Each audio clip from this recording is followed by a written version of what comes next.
Nous sommes le 21 juin, à la une, le Canada qui célèbre la Journée nationale des peuples autochtones. Avec nous pour en parler, le journaliste et l'écrivain québécois d'origine Innu, Michel Jean.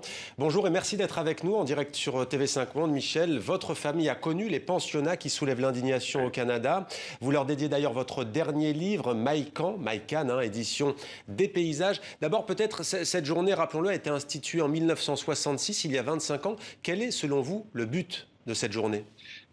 Bien, l'objectif, en fait, c'est de permettre au moins de donner une visibilité aux Autochtones parce qu'il faut bien se le dire, là, on est à peu près absent de tout le paysage public. Bien sûr, il y a les événements récents, dont ces 215 jeunes dont on parle beaucoup, mais en temps normal, on ne parle pas beaucoup des Autochtones, on n'est pas présent dans l'espace public, en politique, dans le milieu des arts, à la télévision. Donc, ça donne une visibilité aux Autochtones et en soi, ça a quand même son importance. Et je pense que plus le temps, avec les années maintenant, les Autochtones ont aussi appris à prendre davantage de place, leur place. Je serais tenté de dire qu'il était temps. Ouais. Et vous êtes d'ailleurs l'un des rares visages dans les médias au Québec. Alors c'est aussi le but de rappeler, souligner pour tous les Canadiens le patrimoine, la diversité culturelle de Premières Nations et des Inuits et des Métis également. Alors il y a eu cette découverte terrible, 215 corps d'enfants, en tout cas les restes hélas, sur le site d'un ex-pensionnat catholique, établissement où étaient scolarisés de force des enfants autochtones jusqu'à la fin des années 1960. Peut-être d'abord quelques mots sur la manière dont les Canadiens ont vécu et couvert cet événement? Bien, je voudrais que les Canadiens, dans beaucoup de cas, jusqu'à récemment, connaissaient peu ou à peu près rien des pensionnats autochtones. Moi, quand j'ai commencé à en parler dans mes livres au début des années 2010, personne n'était au courant de ces questions-là. Et là, les gens découvrent ça. Vous savez, il y a une commission Vérité et Réconciliation qui a fait le tour du Canada il y a quelques années.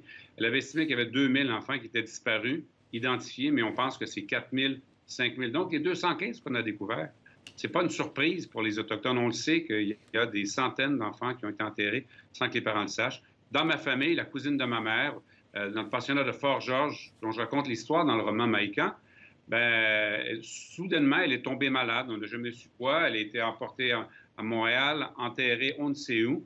Et ce n'est qu'il y a 7 ou 8 ans qu'on a découvert qu'elle avait été enterrée dans une fosse commune sur une réserve Mohawk près de Montréal. Cette histoire-là, c'est l'histoire de beaucoup de communautés. Justement, on le voit à travers votre roman, Michel Jean, ces enfants ont vécu l'enfer. Tout est, peut-on lire dans votre roman, fait pour, je cite, tuer l'Indien dans l'enfant. Oui. Et ça, c'était écrit dans la loi. C'était ça l'objectif de la loi de la création des pensionnats, tuer l'Indien dans l'enfant. Un exemple, là, Mohamed. Quand les enfants, on les prenait, on les embarquait de force dans des avions. Si les parents ne voulaient pas, la police était là pour emporter les enfants. Ils disparaissaient de la fin du mois d'août à aller au printemps. Il n'y avait pas de communication avec les parents. Quand ils débarquaient de l'avion, par exemple, on le voit dans Maïka, on les compte 1, 2, 3, 4. Si vous êtes le 28e, votre nom, c'est pas Mohamed ou Michel, c'est 25 pour l'année. On vous dit que vos parents sont des arriérés, que votre culture n'a aucune valeur. On vous empêche de parler votre langue. C'est ce qui a brisé les enfants. Et on vit aujourd'hui avec les conséquences de ces pensionnats autochtones qui ont créé toutes sortes de problèmes sociaux dans les communautés qui sont encore très présents aujourd'hui. Aujourd'hui, les Canadiens commencent à réaliser, et l'image de ces 215 enfants, peut-être parce que ce sont des enfants, mais ça a frappé l'imaginaire.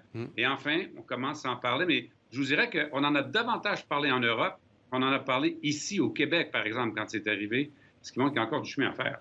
Du chemin à faire, d'autant plus que l'automne dernier, une femme avait filmé les insultes, la pluie d'insultes qu'elle recevait. Joyce Echaquan est morte sur son lit d'hôpital après justement avoir reçu des insultes, notamment racistes. Comment faire pour avancer? Il y a cette journée, aujourd'hui, on est là pour positiver aussi. D'où peut venir l'espoir, au fond, pour que tout s'apaise au Canada? Je pense que les gens commencent maintenant à ouvrir les yeux. Pendant longtemps, il n'y avait aucun intérêt pour les questions autochtones.